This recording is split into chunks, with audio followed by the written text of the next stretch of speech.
So ఇంతటి ఆయుధాగారానికి మీరు అధిపతి అయ్యారు, టెక్ మధు అయ్యారు, అన్నీ అయిపోయారు. మరి ఎందుకు లొంగిపోయారు? భయపడ్డారా? భయం అని కాదండి. అక్కడ మేము ప్రాణాల్ని అర్పించడానికే వెళ్ళాము మేము. అక్కడ భయం అని ఏం లేదు. చాలా ఓకే. ఎన్‌కౌంటర్‌లు అట్లా ఉంటే చాలా ఎన్‌కౌంటర్‌లలో మేము ఇన్వాల్వ్ అయ్యాము. ఆ ఎన్‌కౌంటర్‌లు అప్పుడే భయపడి వెళ్ళిపోవాల్సింది. హ్మ్. నేను సరెండర్ అవ్వటానికి కారణం అది కాదు. ఈ చెన్నైలో ఏమైందంటే మేము ఇంతమందితో నేను ఇంత లార్జ్ స్కేల్‌లో వర్క్ చేపించిన తర్వాత అక్కడ తయారైన రాకెట్ లాంచర్‌లను నేను నల్లమల ఫారెస్ట్‌కు తర్వాత ఏఓబీకి ఇక్కడ కొన్ని మేము ట్రాన్స్‌పోర్టేషన్ చేశాము. చేసినప్పుడు నల్లమలలో ఉన్నటువంటి పార్టీ ఏందంటే వాటిని రిసీవ్ చేసుకోవటంలో నిర్లక్ష్యం చేసింది. ఓకే. నిర్లక్ష్యం చేయడం వల్ల ఏమైందంటే అచ్చంపేట్ ట్రాన్స్‌పోర్ట్‌లో అవి ఆగిపోయినాయి. క్రాంతి ట్రాన్స్‌పోర్ట్‌లో వచ్చినాయి. అంటే ఈ ట్రాన్స్‌పోర్ట్ కూడా మాది ఎట్లా ఉండంటే స్టెప్పులుగా వేరే వేరే ట్రాన్స్‌పోర్ట్స్‌ని యూజ్ చేస్తాం. ఓకే. ఒక ట్రాన్స్‌పోర్ట్‌ను డైరెక్ట్‌గా ఎక్కడ యూజ్ చేయం. అచ్చచ్చా! చెన్నై నుంచి నెల్లూరు వరకు ఒక ట్రాన్స్‌పోర్ట్, నెల్లూరు నుంచి విజయవాడ ఒకటి, విజయవాడ నుంచి డిఫరెంట్ అచ్చచ్చా! ప్లేసెస్‌కు డిఫరెంట్ ట్రాన్స్‌పోర్ట్స్ లోకల్ ట్రాన్స్‌పోర్ట్స్‌ని యూజ్ చేస్తా ఉన్నాడు. అట్లా నేను పంపించినటువంటి మెటీరియల్స్ ఒక 2000 రాకెట్ లాంచర్స్‌ను నేను అచ్చంపేటకు పంపించాను. 2000 2000. లాంచర్లు. అవి అక్కడ పంపించినప్పుడు వాళ్ళు రిసీవ్ చేసుకోవటంలో ఒక 1 మంత్ డిలే చేశారు. డిలే చేసి అక్కడ అచ్చంపేటకు సంబంధించిన ఒక అమ్రాబాద్ దగ్గర ఒక విలేజ్‌లో ఉంటది. ఒక హనుమంత్ రెడ్డి అని ఉన్నాడు ఒకాయన. ఆయనకు పంపించారు. ఇట్లా ట్రాన్స్‌పోర్ట్‌లో మెటీరియల్ వస్తుంది. పోయి తీసుకురాపో అని చెప్పి పంపిస్తే అతను వచ్చేసి చూసారు చాలా లోడ్ ఉందన్నట్టు. చాలా మెటీరియల్ ఉంది. అరే! ఇంత పెద్ద మెటీరియల్ నేను ఏడ తీసుకుపోతానని చెప్పేసి ఆయన ఏం చేశాడు, రిటర్న్‌గా వెళ్ళిపోయాడు. రిటర్న్ వెళ్ళిపోయి దళానికి చెప్పాడన్నట్టు. నేను ఇంత మెటీరియల్‌ను నేను తీసుకురాలేను. చాలా భారీ ఎత్తున వచ్చింది అదేదో అని చెప్పంటే, వాళ్ళు ఉండేసి సరే నువ్వు ఎట్లైనా చేసి తీసుకురా అని చెప్పేసి ఒక ట్రాక్టర్ మాట్లాడుకొని వెళ్ళు అని చెప్పేసి చెప్పారు. ఈ చెప్పడానికి దీనికి మధ్య ఒక వారం రోజులు గ్యాప్ ఉందన్నట్టు. ఓకే. ఈ వారం రోజుల్లో భారతి అని ఒక అమ్మాయి దళ సభ్యురాలు ఆ దళంలో వాళ్ళకి చెప్పినప్పుడు అక్కడ ఉంది. ఆమె తర్వాత సరెండర్ అయిందన్నట్టు. అరే! ఆ! సరెండర్ అయ్యి ఆమె ఇంటరాగేషన్‌లో ఏం చెప్పిందంటే, ఇట్లా ట్రాన్స్‌పోర్ట్‌లో ఒక మెటీరియల్ వస్తుంది. అది ఏం మెటీరియల్ అది మాకు తెలీదు గానీ, మేము ఇట్లా అంటే అతను చాలా పెద్ద మెటీరియల్ వస్తుందని చెప్పి అన్నాడు. తర్వాత ట్రాక్టర్‌లో వేసుకొని రమ్మని చెప్పాము మేము. అదైతే ఉంది ట్రాన్స్‌పోర్ట్‌లో అని చెప్పి, ఆ అమ్మాయి ఇచ్చిన ఇన్ఫర్మేషన్‌తోని అచ్చంపేట పోలీస్ వాళ్ళు ఏం చేశారంటే, వెళ్లి ట్రాన్స్‌పోర్ట్ మీద రైడ్ చేశారు.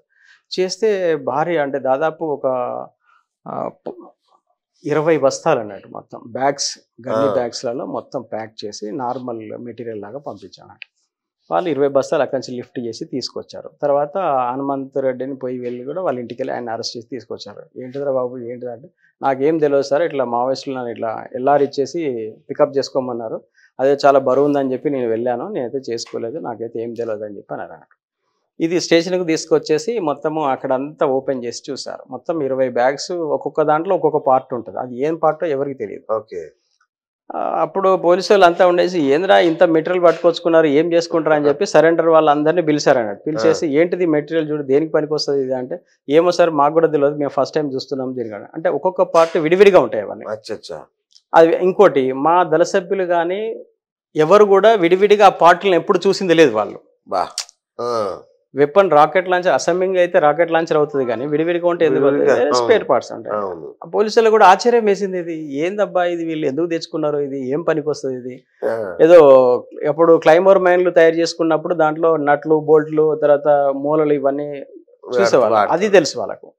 తర్వాత క్లైమోర్ మైన్‌లకు వెనక కొంచెం థ్రస్ట్స్ కోసము కొంచెం ప్లేట్స్ ఇవన్నీ ఉంటాయి. అది తెలుసు వాళ్ళకు. టిఫిన్ బాక్స్‌లు ఇవన్నీ తెలుసు. అవును. కానీ ఈ మెటీరియల్ ఏంది అసలు ఇది కొత్తగా ఉంది అని చెప్పేసి వాళ్ళు స్టేషన్‌లో మొత్తం అంతా ఓపెన్ చేసి పెట్టారు. పెట్టేసి ఎక్కడెక్కడ సరెండర్ అయిన వాళ్ళు అందరిని నల్గొండ వాళ్ళను, మహబూబ్ నగర్ వాళ్ళను అచ్చా! ఇలా అందరు సరెండర్ అందరూ పిలిచారు. పిలిచి "అరే మీ మావోయిస్టులకు మేము పని పాట లేనట్టు అన్ని ఇనుప ముక్కలు తెచ్చుకున్నారు. దేనికి రా ఇవి పనికొస్తాయి? మీరు ఒకసారి చూడండి మీరు గుర్తుపడితే చెప్పండి ఇవి దేనికి పనికొస్తాయి" అని చెప్పంటే అందరూ చూసి తెలీదు అన్నారు. దాంట్లో ఒక పిల్లవాడు మేము నల్లమలలో మేము టెస్టింగ్ చేసాము. ఓకే. Rocket launcher. టెస్ట్ చేసినప్పుడు ఆ పిల్లవాడు అక్కడ ఉన్నాడన్నాడు. అచ్చా! ఆ పిల్లవాడు చూసేది "సార్ ఇది టెక్మధు రాకెట్ లాంచర్ టెస్ట్ చేసినప్పుడు ఈ ముందు పార్ట్ ఉంది సార్ దాంట్లో" అని చెప్పిండు అన్నట్టు. ఏంటిదంటే ఆ ముందు కోన్ షేప్ ఉంటుంది అన్నట్టు. అవును. ఆ కోన్ షేప్ పార్ట్ అక్కడ ఉంది సార్ నేను చూసినా నాకు గుర్తుంది సార్ అన్నాడు. నిజమా నువ్వు చూసినావు అని అంటే నేను చూసిన సార్ నాకు తెలుసు అన్నాడు.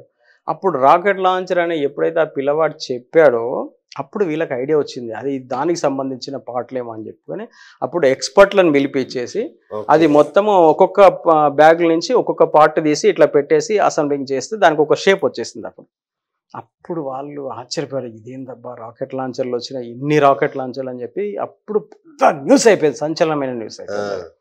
అప్పుడు స్వరంజిత్ సేన్ డీజీగా ఉండేది, ఆయన అప్పుడు హెలికాప్టర్ వేసుకొని వెళ్ళాడు, అదేదో పెద్ద డంప్ దొరికిందంట అని వెళ్ళేసి అక్కడ పెద్ద మీడియా సమావేశం ఇవన్నీ పెట్టారని పెట్టేసి అది ఇక వేల రాకెట్ లాంచర్లు అక్కడ సీజ్ చేసినట్టుగా వచ్చిందంట. ఈ టైంలో నేనేం చేశానంటే ఆ న్యూస్ దేశవ్యాప్తంగా సంచలనమైన న్యూస్ అయిపోయింది. అంతే కదా. అప్పుడు తేజ న్యూస్ అని నాకు అక్కడ చెన్నైలో న్యూస్ నేను కంపల్సరీ చూసేవాడిని, వాచ్ చేసేవాడిని. అట్లా చూస్తున్నప్పుడు సంచలనమైన న్యూస్ వస్తుంది అక్కడ, అరే రాకెట్ లాంచర్లు దొరికినాయి అంటే ఇది పెద్ద ప్రాబ్లం అయ్యేటట్టు ఉంది అని చెప్పేసి నాకు అనిపించింది. ఎందుకంటే మన ఇన్వెస్టిగేషన్ ఎట్లా ఉంటుంది ఏంటిదని నాకు ఒక అంచనా ఉంది. అంతే కదా. మనం వీళ్ళు ఏదంటే రివర్స్ ఇన్వెస్టిగేషన్ అని ఉంటుంది అన్నట్టు. అంటే రివర్స్ ఇన్వెస్టిగేషన్లో ఇది ఎట్ నుంచి వచ్చింది అనేది లింక్ తీసుకొని వచ్చేస్తారు. డెఫినెట్ నా దగ్గరికి రావడానికి ఒక రోజు 2 రోజులు పడుతుంది ఎట్లాగో. డెఫినెట్లీ నేను ఈ లోపు ఇక్కడ ఉంటే నేను అరెస్ట్ అవుతానని చెప్పేసి నేను ఏం చేశానంటే నా వర్కర్స్కి వచ్చేసి వాళ్ళకందరికీ ఇంకో 10 days అయితే పేమెంట్ చేయాలి, మళ్ళీ నేను ఎక్కడికో వెళ్ళిపోతే వాళ్ళు పేమెంట్ లేక ఇబ్బంది పడతారు కదా అని చెప్పేసి వాళ్ళందరికీ శాలరీస్ సెటిల్ చేసేసాను. సెటిల్ చేసి నా సూపర్వైజర్ దగ్గర ఎక్స్ట్రా కొంత అమౌంట్ పెట్టేసి ఇది నీ దగ్గర పెట్టుకో, ఏదైనా ఖర్చులకు ఉపయోగపడుతుంది, మా రిలేషన్లో ఒకరికి బాగలేదు, నేను వెళ్తున్నాను, నువ్వే చూసుకో కంపెనీ అని చెప్పి అక్కడి నుంచి నేను జంప్ అన్నట్టు. ఆ నుంచి నాకు అక్కడ నా వెహికల్ ఉంది, కానీ వెహికల్ యూజ్ చేస్తే మళ్ళీ ఎక్కడైనా చెకింగ్స్ ఇవన్నీ చేస్తారు, మన రోడ్ల మీద వెళ్ళడం కష్టం అని చెప్పేసి నాకు అక్కడ బైక్ కూడా ఉండేది అన్నట్టు. ఆ బైక్ తీసుకొని చెన్నైలో ఒక రోజంతా మేము అక్కడ తిరిగిన తర్వాత వెనక ఎవరు లేరు అని చెప్పి అనుకున్న తర్వాత అక్కడి నుంచి ఆ బైక్ వేసుకొని ఒక 150 kilometers తిరువల్లూరు అని ఉంటుంది అన్నట్టు. అక్కడికి వెళ్ళేసి అవును మా మిస్సెస్ మేమిద్దరం కలిసి ఇక బైక్ మీదనే ఒక 150 kilometers వెళ్ళేసి బైక్ ఒక రైల్వే స్టేషన్లో పెట్టేసి అక్కడి నుంచి మేము గోవా వెళ్ళిపోయినాం. గోవా వెళ్ళిపోయి గోవాలో ఒక 10 days ఉన్నాము. ఈ న్యూస్ రోజు డైలీ వాచ్ చేస్తున్నాము. అక్కడి నుంచి మళ్ళీ మేము బెంగళూరు వచ్చినాము. బెంగళూరు వచ్చినాక న్యూస్ అట్లనే బాగా కంటిన్యూ అవుతుంది. గవర్నమెంట్ చాలా సీరియస్గా తీసుకుంది. ఒక 1 week తర్వాత చెన్నైలో ఈ భారీ స్థావరాన్ని పట్టుకున్నామని చెప్పేసి పెద్ద ఎత్తున వచ్చేసింది. అంటే ఫ్యాక్టరీకి వచ్చేసారు, చెన్నైకి వచ్చేసి చెన్నైలో అంటే వీళ్ళ ఇన్వెస్టిగేషన్ అంత ఇదిగా ఉంటుందని నాకు కూడా తెలిసి పట్టుకుంటారు. అట్లా నా ఫ్యాక్టరీ అంటే వీళ్ళు ప్రతి ఫ్యాక్టరీకి వెళ్ళేసి ఆ స్పేర్ పార్ట్ని తీసుకొని వెళ్ళేసి మాకు కావాలి ఇవి తయారు చేసి ఇస్తారా అని చెప్పి అడగడం మొదలు పెట్టారు. మొత్తం చెన్నైలో ఉన్నటువంటి అంబత్తూరు ఇండస్ట్రియల్ ఏరియాలో ప్రతి ఫ్యాక్టరీకి వెళ్ళారు అన్నట్టు. అటు క్యూ బ్రాంచి, తర్వాత ఎస్ఐబి, తర్వాత మిగతా ఇంటెలిజెన్స్ ఏజెన్సీ వాళ్ళందరూ కూడా, తర్వాత మహబూబ్ నగర్కి సంబంధించినటువంటి ఇప్పుడు మన హైదరాబాద్ సెంట్రల్ కమిషనర్ ఉన్నారు కదా హైదరాబాద్, మన శ్రీనివాస్ రెడ్డి గారు, ఆయన ఒక టీం తీసుకొని అందరూ వెళ్ళేసి చెన్నైలో పడేశారు. వెళ్ళేసి మొత్తం వెతకడం మొదలు పెట్టారు అన్నట్టు. అప్పటికే నేను వెళ్ళిపోయాను. తర్వాత ఒక వారం తర్వాత నా కంపెనీని లొకేట్ చేయగలిగారు. వచ్చేసి మా సార్ ఇట్లా హెల్త్ బాగలేక ఎవరో ఉన్నారంటే వెళ్ళిపోయారు, ఆయన లేరు, మాకు అందరికీ డబ్బులు కూడా ఇచ్చేసారు అని చెప్పారు. సరే పోలీసులు కన్ఫర్మ్ చేసుకున్నారు, ఈయనకు అర్థమైపోయి వెళ్ళిపోయాడు. నేను గోవా, బెంగళూరు, తర్వాత మైసూరు ఇవన్నీ తిరుగుకుంటూ అడుగు. సో మీరు విలాసవంతమైన జీవితం గడపడానికి అలవాటు పడ్డారు అన్నది ఈ గోవా వల్లనేనా? లేదు, అది ఎస్కేప్ లో వెళ్ళినప్పుడు విలాసవంతం మా టెన్షన్ మాకు ఉంటుంది కదా. ఇప్పుడు ఎస్కేప్ అంటే అంత ఈజీ కాదు కదా. ఎంత టెన్షన్ ఉంటుంది మీకు తెలుసు.